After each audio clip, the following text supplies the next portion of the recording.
বরুণা গ্রামের সুমাইয়া বেগমের বাড়িতে হামলা, ভাঙচুর ও লক্ষাধিক টাকার ক্ষয়ক্ষতি হয়েছে।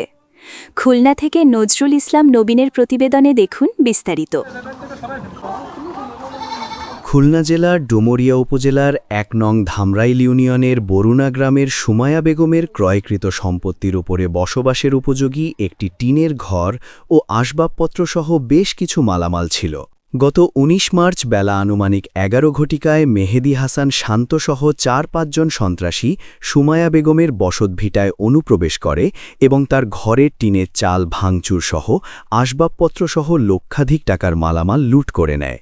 এ সময় বেগমের স্বামী শাহনাজ রুবেল ঘটনাস্থলে যেয়ে তাদের বাধা দিলে সন্ত্রাসীগণ তার ওপর চড়াও হয়ে তাকে দেশীয় অস্ত্র, দা, বটি, শাবল, বাঁশের লাঠি নিয়ে খুনের উদ্দেশ্যে এলোপাথারি মারপিট করে। শাহনাজ রুবেল সহ ৪-৫ জন নারী পুরুষ মারাত্মকভাবে জখম হয়। তাদেরকে দ্রুত চিকিৎসার জন্য উপজেলা স্বাস্থ্য কমপ্লেক্সে নেওয়া হয়। সেখান থেকে সুস্থ হয়ে বাড়ি আসলে স্থানীয়ভাবে বিরোধী ও সম্পত্তি নিয়ে আপোষ মীমাংসার চেষ্টা করা হয়, কিন্তু মেহেদী হাসান শান্ত ও তার দলবল কোনো আপোষ মীমাংসায় উপস্থিত না হওয়ায় শাহনাজ রুবেল বাদী হয়ে ডুমুরিয়া থানায় একটি এজাহার দায়ের করেন। সত্যতা যাচাইয়ের জন্য আমাদের প্রতিনিধি দল ঘটনাস্থল সরজমিনে উপস্থিত হয়ে ঘটনার সত্যতা পান। স্থানীয় জনতা জানান, আসামিগণকে দ্রুত গ্রেফতার করে আইনের আওতায় আনার জন্য রাষ্ট্রপক্ষের নিকট জোর দাবি তোলেন।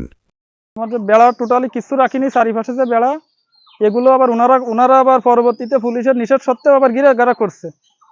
পুলিশের নিষেধ করে গেছে এ জায়গায় আর কিছু করা যাবে না। তারপরে উনি ফিরে নতুন করে ওই যে পর্দা টাঙাইছে ঘিরা বেড়া দিয়ে ওইটুকু পরে আমি 999 ফোন দেয়। ফোন দিলে স্থানীয় ফাঁড়ি থেকে পুলিশ পাঠালে উনি এসে পরিস্থিতি স্বাভাবিক করে। আমারে বলে যে আপনি বাড়ির ভিতরে চলে যান, বাড়ির ভিতরে চলে যান। ইনাদেরও বাড়ির ভিতরে যাওয়ার কথা বলে, কিন্তু আমরা চলে গেলে ওনার যে আনা ছেলে ফেলে গেলো ওই ছেলেটার তারা এই জায়গায় থেকে যায়। পরে আমি আমার পাশে শ্বশুর বাড়ি ওই জায়গায় যাই যে থানায় একটা অভিযোগ দায়ের করব এই মারধরের প্রেক্ষিতে। তখন পাশ থেকে আমার এক ভাই ফোন দিয়ে এই জায়গায় আবার মারামারি বাঁধতেছে এবং ঘর ভাঙচুর হচ্ছে।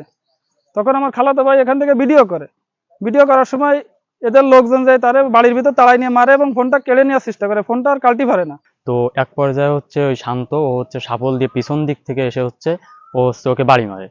আর তারপরে ওরা ওর লোকজন নিয়ে এলোপাতাড়িভাবে মারামারি করে এবং আমাদের উপরে মারধর করে।